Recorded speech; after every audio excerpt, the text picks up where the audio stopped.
Você já parou para pensar se tudo isso faz algum sentido? A pressa, os likes, as metas, os aplicativos, os sorrisos performados? Será que esse espetáculo cotidiano de eficiência não esconde algo muito mais sombrio? E se o que chamamos de progresso for, na verdade, uma anestesia coletiva? Um truque elegante para manter as almas distraídas, enquanto os corpos continuam funcionando como peças substituíveis de uma engrenagem cega? Byung-Chul Han diz que não somos mais oprimidos por tiranos externos, mas por nós mesmos, autogerenciados, autovigiados, autoexplorados. A liberdade virou produtividade, a intimidade virou conteúdo, o descanso virou crime. E no meio de tudo isso, a pergunta que não cala se insinua nas frestas do silêncio. O que perdemos para nos tornarmos tão funcionais? A modernidade nos prometeu plenitude em troca de performance. Ofereceu conexões digitais no lugar de vínculos reais. Nos ensinou a conversar com telas, mas desaprendemos a escutar com o coração. Martin Buber já alertava: quando o outro vira objeto, perdemos o direito ao encontro.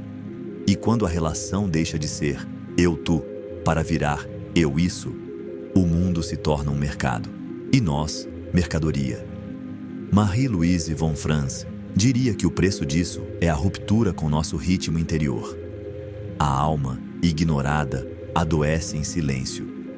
Tentamos calar esse grito com compras, distrações, objetivos que se multiplicam.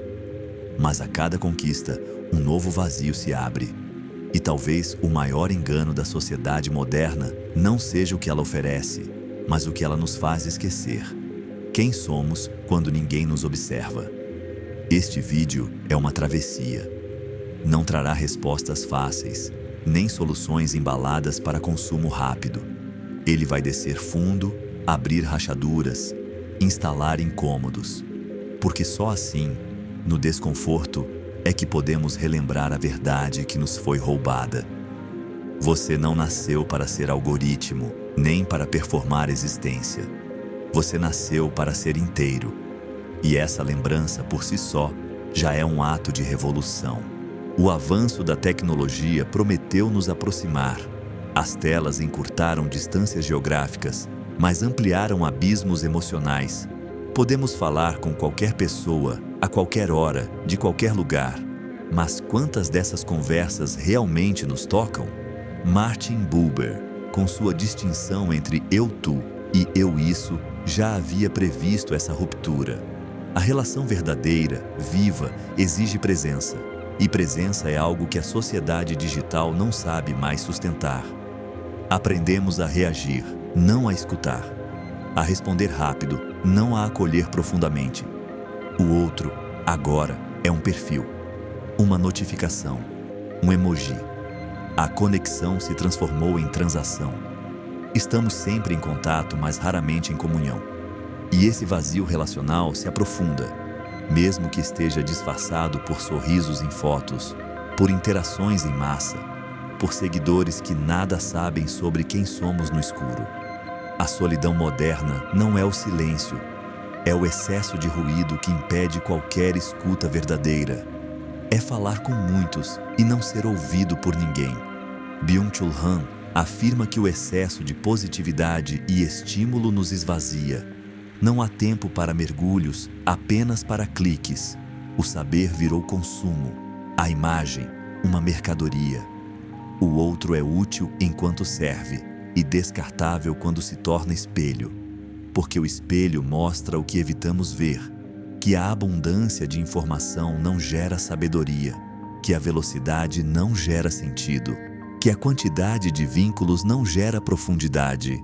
E então, nos vemos sozinhos em meio à multidão. Sozinhos, não por falta de gente, mas por falta de verdade.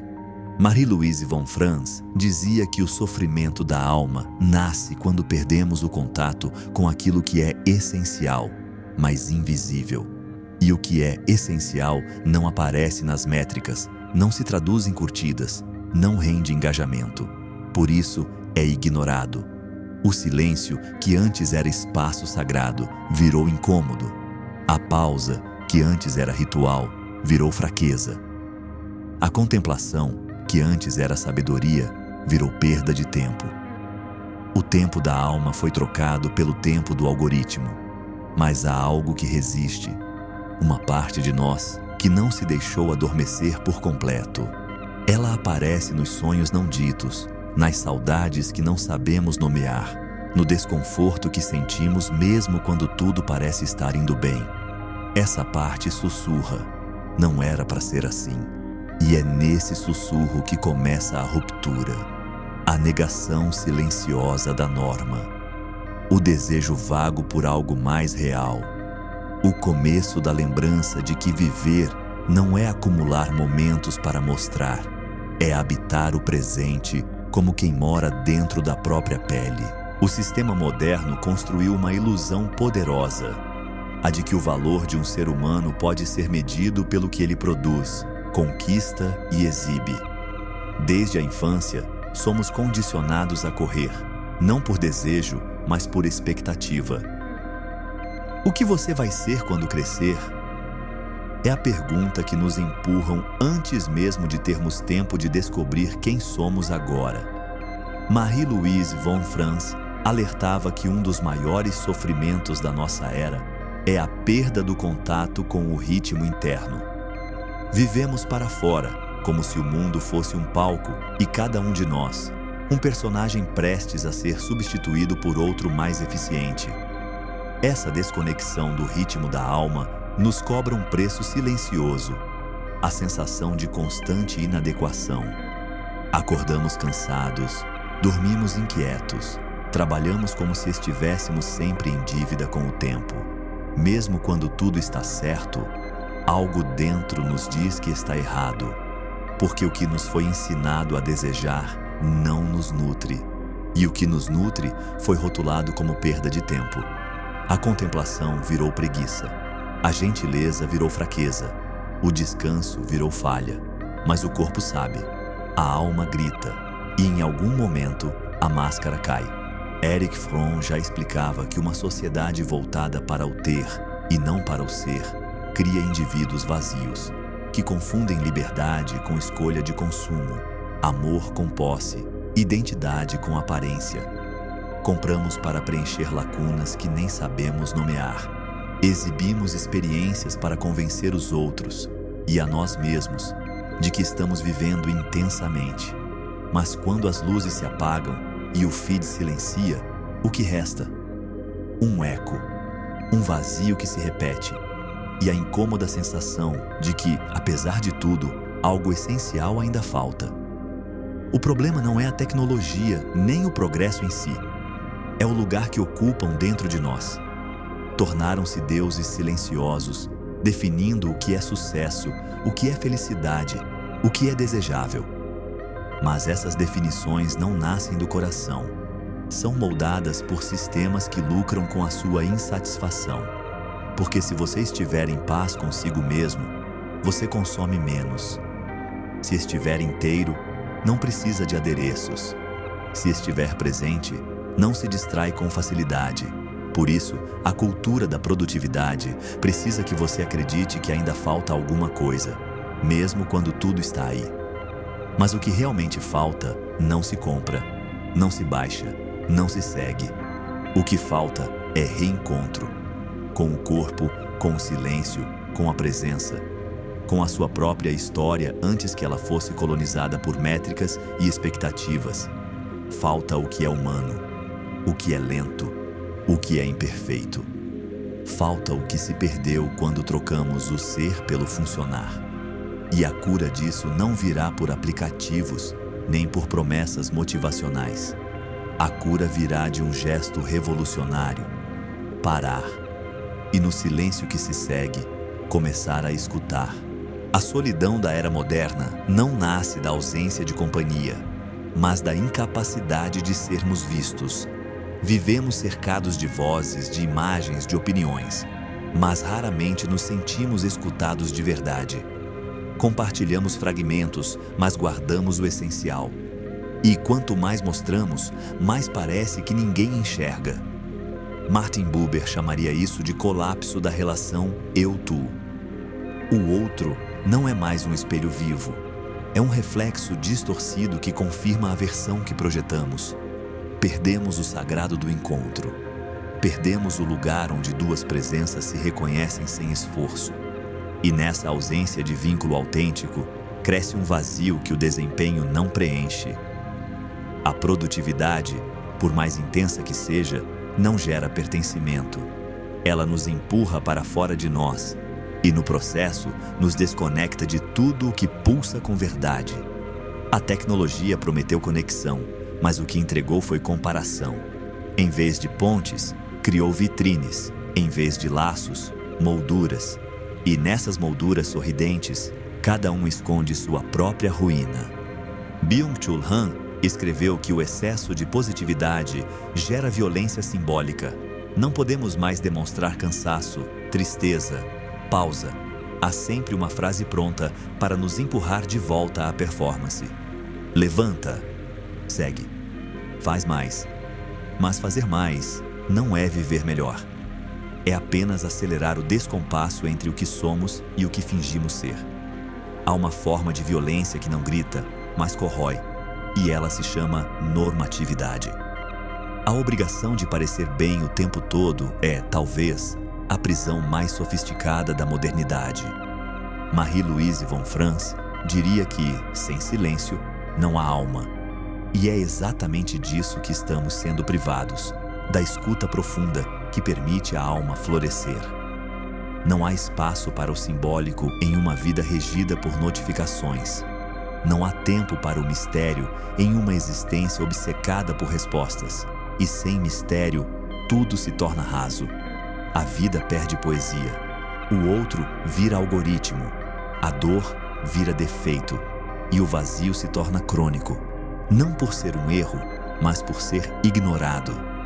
Talvez a maior ferida da sociedade moderna seja essa: ensinar que ser humano é pouco, que não basta sentir, respirar, estar. É preciso justificar cada instante, cada escolha, cada silêncio. Mas o ser humano não nasceu para funcionar. Ele nasceu para viver, para cair e levantar, para se perder e reencontrar, para amar com imperfeição. E é justamente no momento em que paramos de buscar lá fora o que falta aqui dentro, que algo começa a se curar. O grande engano da modernidade foi nos fazer esquecer disso. E agora, talvez, seja a hora de lembrar. Há um momento em que o mundo silencia. Não é o silêncio da paz, mas o da pergunta não respondida. Ele surge entre uma meta e outra, no intervalo entre notificações, no cansaço que não passa. É quando tudo que parecia sólido se dissolve, e o que resta é a pergunta mais antiga do ser humano. É só isso? Esse instante, breve e insuportável, carrega mais verdade do que todos os discursos otimistas da modernidade. E é nele que a alma começa a despertar. Erich Fromm nos alertava: uma sociedade que estimula o fazer sem refletir sobre o ser acabará gerando indivíduos desconectados de si. E é isso que vemos. Pessoas brilhantes, funcionais, eficientes, mas vazias. A tristeza contemporânea não é falta de oportunidade, mas excesso de distração. O que nos falta não é estímulo, é presença. Não é motivação, é sentido. E não é companhia, é vínculo. A cura não está em mudar tudo lá fora, está em ajustar a escuta cá dentro, em desacelerar, em interromper, ainda que por um instante, a lógica do desempenho.